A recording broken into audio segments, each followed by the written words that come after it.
Noriu šitą video atsiliepimą palikti Romualdui Grubickiui. Ir iš tikrųjų tai yra žmogus, kuris yra meistras savo amato.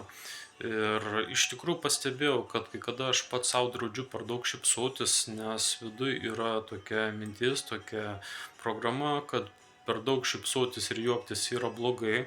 Ir kaip tik su Romualdu mes visą tai peržiūrėjom, pasitikrinome, kokios yra priežastys, kokios yra šaknys, kad aš pats sau draudžiu per daug šypsotis.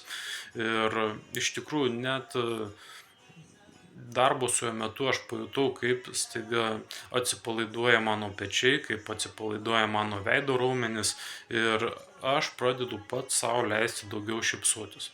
Jeigu kartais turite panašių problemų ar kyla panašių minčių, galite drąsiai kreiptis į Romualdą ir jis gali jums tikrai padėti. Dar kartą, Romualdai, noriu padėkoti iš viso širdies. Ačiū tau.